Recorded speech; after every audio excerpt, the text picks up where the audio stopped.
አንድ ተራራ በሺዎች ዓመታት ውስጥ የጦርነት ድምጽ የሰማ የነገስታትን እግር ያየ የጥንት አምልኮ ሚስጥሮችን የያዘና በኋላም ለክርስቲያኖች ከተራሮች ሁሉ አንዱ የተቀደሰ ቦታ የሆነ ይህ ተራራ በዛሬዋ እስራኤል በገሊላ አካባቢ በጀርዘል ቫሊ መካከል ብቻውን እንደ ግዙፍ ታላቅ ምልክት የሚታየው ደብረ ታቦር ወይም ታቦር ተራራ።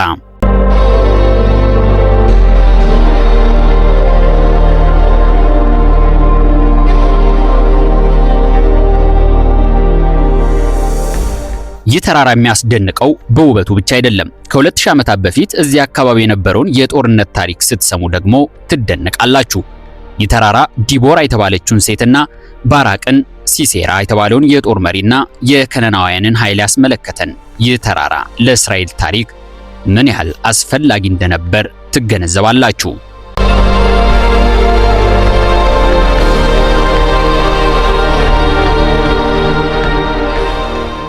አሁን የታሪኩ ሌላ ምዕራፍ ይጀምራል። ክርስቲያኖች ይህንን ተራራ ከኢየሱስ መገለጥ ታሪክ ጋር ያያይዙታል። ደብረ ታቦር ወይንም የታቦር ተራራ ኢየሱስ ክርስቶስ 3 ደቀ መዛሙርቱን ይዞ ወደ ተራራው የወጣበትና ፊቱ እንደ ፀሐይ የበራበት ልብሱም እንደ ብርሃን ነጭ የሆነበት ቦታ ነው። ይህ ቦታ ጌታ ብርሃነ መለኮቱን የገለጠበት ተራራ ነው።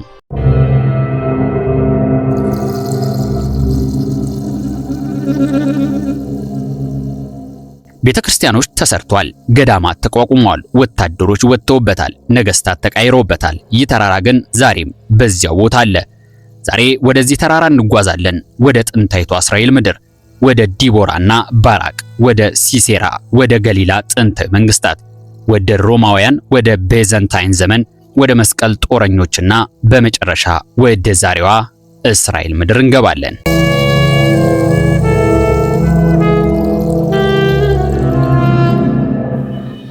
በሰሜናዊ እስራኤል በገሊላ አካባቢ ውስጥ አንድ ሰፊ ሜዳ አለ። ጀዝሬል ቫሊ ይሰኛል። ይህ ሜዳ በጥንት ዘመን ለእርሻ ለጉዞና ለጦርነት በጣም ወሳኝ ነበር። ታዲያ በዚህ ሰፊ ሜዳ መካከል ከሩቅ የሚታይ አንድ ተራራ አለ። የዛሬው መዳረሻችን ደብረ ታቦር።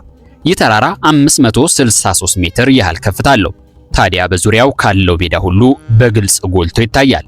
ይህም ከጥንት ዘመን ጀምሮ ተራራውን ከተራሮች በላይ አድርጎ ግርማ ሞገስ ሰጥቶታል።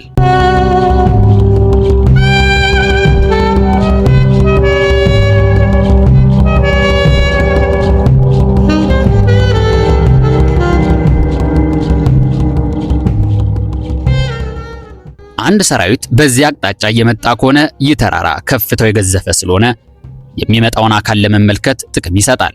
ይህም ለጦርነት እጅግ ጠቃሚ ከሆኑ ተራሮች አንዱ ያደርገዋል። ታቦር የሚለው ስም በራሱ ጥንተ ሚስጥር ያለው ነው። በተለያዩ ዘመናት ተራራው በተለያዩ ስሞች ተጠርቷል። በግሪኮች ዘመን ኢታቢሮን ተብሎ ይጠራ ነበር። ከተራራው አጠገብ ጥንታዊ የአምልኮ ስፍራ እንደነበረም የታሪክ ምንጮች ይጠቁማሉ። ይህ የሚያሳየው ታቦር ከእስራኤላውያን ታሪክ በፊትም በአካባቢው ይኖሩ ለነበሩ ሰዎች ልዩ ቦታ እንደነበር ነው።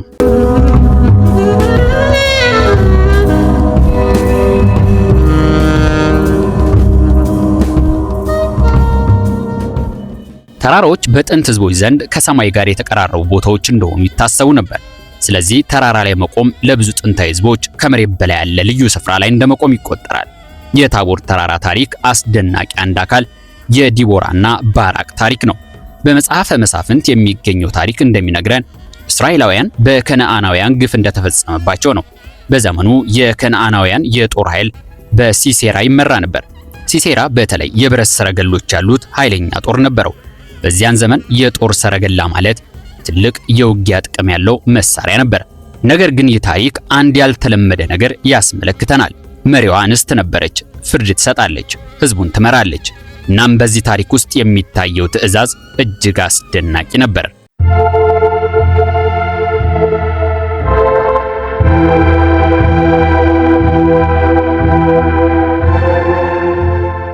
ባራቅ ወደ ታቦር ተራራ እንዲወጣ ተጠራ።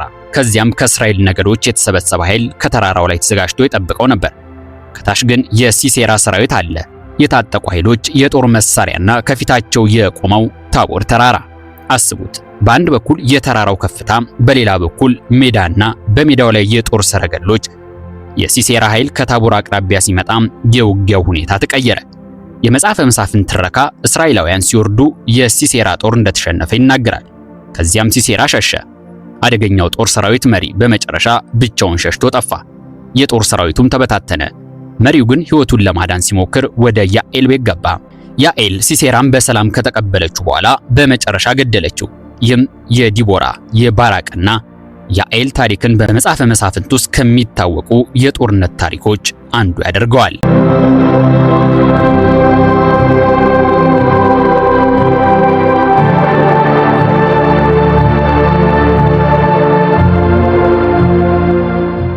የታቦር ታሪክ እንደቀጠለ ነው። ታቦር በጥንታዊ ጊዜ እንደ ክልል ወሰን ምልክት ሆኖም ነበር። የተራራው አቀማመጥ ለዘብሎን፣ ናፍታሌን፣ ኢሳኮር ነገዶች ልዩ ምልክት ሆኖ ቆይቷል። ታቦር በእስራኤል የጥንት ታሪክ ውስጥም የሚታይ ስም ሆነ። በመጽሐፍ ቅዱስም የተራራው ውበት ተጠቅሷል። ታቦር በታሪክ ብቻ የተጠቀሰ ተራራ አይደለም። የገሊላ አካባቢ በራሱ በጣም የሚፈለግ ክልል ነበር። ምክንያቱም የእርሻ መሬቱ እጅግ ምርታማ ስለሆነና ለንግድና ጦርነት መንገዶችም ስትራቴጂክ በመሆኑ አስፈላጊነቱ የትየለሌ ነው።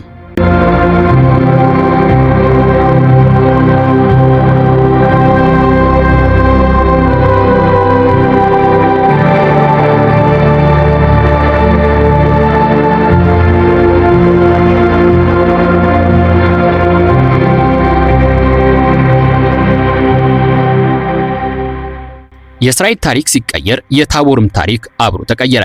በሄሌኒስቲክ ዘመን ተራራው ወታደራዊ ምሽግ ሆነ። በዚያን ዘመን ለአንድ የጦር ሰራዊት ተራራ ላይ ምሽግ አለ ማለት ከታች ያለውን ሜዳ መቆጣጠር ያስችሏል ማለት ነው።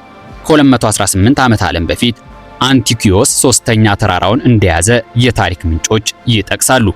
ከዚያ በኋላ ሮማውያን መጡ። የቀጠናው ፖለቲካም ተቀየረ። ታቦርም እንደገና የጦርነት ማዕከል ሆነ። በ66 ዓመት ዓለም በሮማውያን ላይ የአይሁድ ዓመት ሲጀመር ታቦር እንደገና ምሽግ ሆነ። የታሪክ ጸሐፊው ጆስፌስ ታቦር በዛ ዘመን እንደ ትልቅ የጦር ምሽግ እንዳገለገለ ይጠቅሳል። ነገር ግን ሮማውያን እየቀረቡ መጡ። በመጨረሻም በቪስፓሲያን የሚመራው የሮማ ኃይል ተራራውን ተቆጣጠረ። በዲቦራ ዘመን የጦር ሜዳ የነበረው ታቦር በሮማውያን ዘመንም ተደገመ።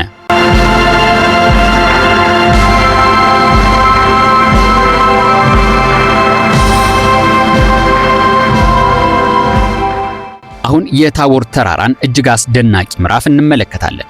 የኢየሱስ ተራራው ላይ መውጣትና ተራራው ላይ ቤተክርስቲያን መገንባት፣ በኋላም ገዳማት መቋቋም። በዚህ መንገድ ታቦር ከጦር ምሽግ ተራራነት ወደ እምነት ስፍራ ተለወጠ። ክርስቲያኖች ታቦርን የተቀደሰ ቦታ አድርገው ከተቀበሉ በኋላ በተራራው ላይ አብያተ ክርስቲያናት ተገነቡ። የተለያዩ የገዳም ማዕከላትም በሰፊው ተቋቋሙ። ታቦርም የሃይማኖት ጉዞ መዳረሻ ሆነ። ከሩቅ የመጡ ምዕመናን ወደ ተራራ መውጣት ጀመሩ። ተራራው ግን አሁንም መከራ ማየቱን ቀጠለ። በ1100 አካባቢ የቤኔዲክታውያን መነኮሳት በታቦር ተራራ ላይ ሰፈሩ። እስከ 1187 ድረስም በቦታው ቆዩ። ከዚያም በጊዜ ሂደት የሙስሊም ኃይሎች በተራራው ላይ ምሽግ ገነቡ። ነገር ግን በ1218 ዓመተ ምህረት ይህ ምሽግ ፈረሰ።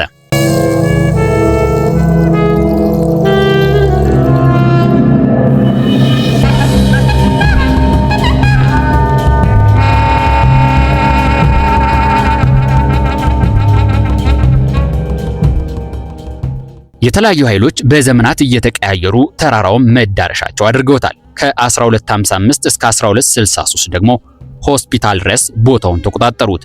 በተራራው ላይ የሚታየው ታሪክ እንደገና ተቀየረ።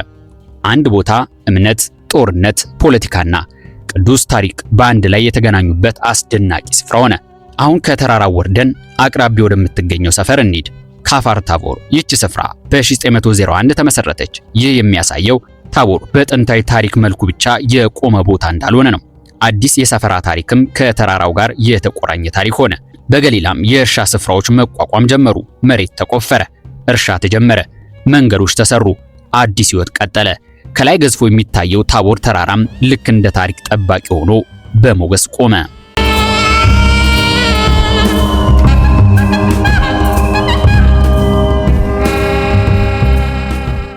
ዛሬ በዚህ ተራራ ላይ ስትቆሙ ከፊታችሁ የሚታየው ተራራ ብቻ አይደለም። ከታች ያለው ሜዳ ቅድም የተመለከትናቸውን የጥንት ጦርነቶችን ያስታውሰናል። የተራራው ድንጋይ የጥንት ምሽጎችን ያስታውሳል። የአብያተ ክርስቲያናቱን ደውል የመንፈሳዊ ታሪኩን ያስታውሳል። ታዲያ በሩቅ የሚታየው ዘመናዊ የገሊላ አካባቢ ዘመናዊቷ እስራኤልን ያስመለከተናል። የታቦር ተራራ ታሪክ በአንድ ቀን አልተፈጠረም፣ በአንድ ትውልድም አልተገነባም። ለሺዎች ዓመታት ሰዎች ሲመጡ፣ ሰዎች ሲሄዱ፣ መንግስታት ሲነሱ፣ ሲወድቁ፣ የጦር ሰራዊቶች ሲዋደቁ፣ የሃይማኖት መዳረሻ ሲሆን አሁንም ድረስ በክብር ቆሟል።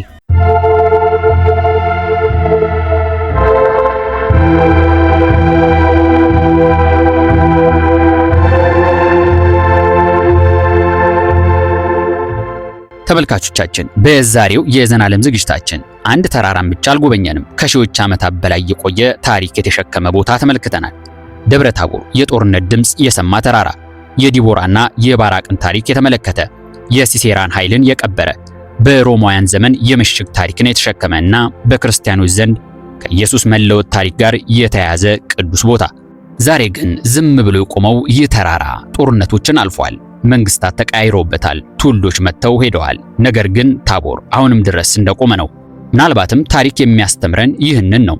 ሰዎች ይለወጣሉ፣ ዘመናት ይቀያየራሉ፣ ስልጣኖች ይመጣሉ ይሄዳሉ። ነገር ግን የታሪክ አሻራ አይጠፋም። እናንተም ከኛ ጋር ይህን አስደናቂ ጉዞ ስለተጓዛችሁ እናመሰግናለን። ይህ የዘናለም ዝግጅት ነው። አስደናቂ ቦታዎችን፣ የተረሱ ታሪኮችንና ሰዎች ያላወቋቸው ወይም ቢያውቋቸው ብለን ያሰብናቸውን እውነተኛ ታሪኮችን ለእናንተ ማቅረባችንን እንቀጥላለን። ቪዲዮውን ከወደዳችሁት ላይክ እና ኮሜንት አድርጉ፣ ለሌሎችም አጋሩ። የዘናለም ቤተሰብ ለመሆን ሰብስክራይብ ማድረግ አትርሱ። በቀጣይ ዝግጅት በሌላ መሰናዶ እስክንገናኝ ሰናይ ጊዜ